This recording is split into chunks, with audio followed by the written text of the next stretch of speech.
Today's topic is sacroiliac pain. Have you ever heard anyone say, "Ouch, my sacroiliac is acting up"? I bet you probably have, though you may not have noticed.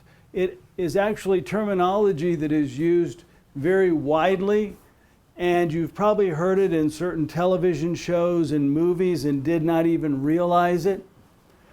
A good example I can think of is The Jungle Book. Kaa, that big snake, talks about his sacroiliac joint. And then also in the TV show The Beverly Hillbillies, Granny Clampett once in a while will take a swig of the white lightning because her sacroiliac is acting up.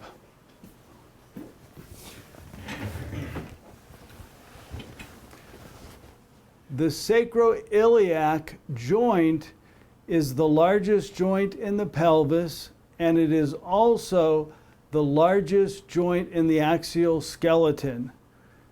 The sacroiliac joint is where the spine attaches to the pelvis. If it's damaged, it can cause pain in the lower back and buttock. It is actually a very commonly overlooked diagnosis, even though approximately 15 to 20% of those individuals suffering from lower back pain have sacroiliac pain. Certain risk factors that will increase the probability that you develop sacroiliac problems: individuals who have had lumbar fusions, they lose motion in the lower back. That force or energy shows up in the SI joints and they can get breakdown of the SI joints. Pregnant women have trouble with the SI joints. Trauma where the pelvis is broken or even the spine can damage the SI joint. And the sacroiliac joint is a joint, meaning any process which can attack a joint can also attack the SI joint. So arthritises such as ankylosing spondylitis, Reiter's syndrome, you can get an infection in that joint. Metabolic processes can attack it, such as gout, or you can have a tumor in the bone which can eat into the sacroiliac. The sacroiliac joint is the largest shock absorber in the pelvis. So if it's damaged, you can develop pain in the lower back and buttock. When it is diagnosed by a physician, that physician is initially going to do what they call provocative tests. And these are tests or physical examinations which are designed to place stress on the SI joint. That is to localize the SI joint as the source of your symptoms.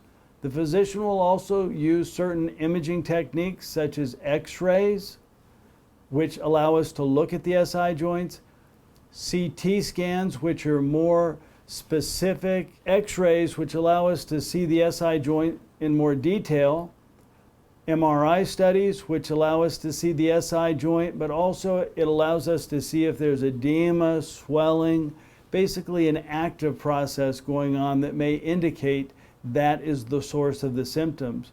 A bone scan can also be useful because it will light up in the SI joint if there is difficulty with the SI joint. Treatment of the SI joint typically consists of activity modifications, medications such as nonsteroidal anti-inflammatory medications. Physical therapy is useful, and many times it will involve modalities such as heat, ice, TENS unit. An SI belt can be used, which is a sacroiliac belt designed to take stress off the SI joint, and it's very useful in pregnant women because pregnant women cannot take medication, they can't have injections, and many times they can't even engage in physical therapy. Injections are useful. Injections can be both diagnostic and therapeutic. Diagnostic in that if we inject the SI joint and the symptoms go away, we have then isolated that as the source of your symptoms. And therapeutic in that we can inject medication, which is a powerful anti-inflammatory medication, which may eliminate the inflammation, symptoms, and pain. Radiofrequency ablation can be used, which is a technique of burning the nerves going into the SI joint. Its main limitation is the fact that we can't reach the nerves that come in from the pelvis and supply much of the SI joint. If all of those conservative treatments fail, then you consider surgical intervention, and that's when you come see me. Surgery is classically divided into two types. You have open surgery and you have minimally invasive surgery. We do minimally invasive surgery of the SI joint. Initially, we place a needle into the SI joint.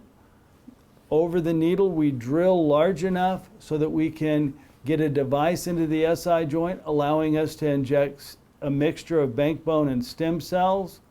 If we need to, we can place a metal device across the SI joint. This metal device is useful in stopping movement quicker, causing quicker pain relief, and increasing the probability that the joint will heal. This is an outpatient procedure. In most cases, you can go home the same day, certainly walking the same day. You need to watch our video from the point of view of the surgeon, and it shows everything. It should answer most of your questions. If it doesn't answer your questions, feel free to write me at drsmith@elpasospinecenter.com. And the most important thing is, don't forget to give us a like and subscribe. Oh, and tell your friends and neighbors to watch us. I'm watching you. Thank you.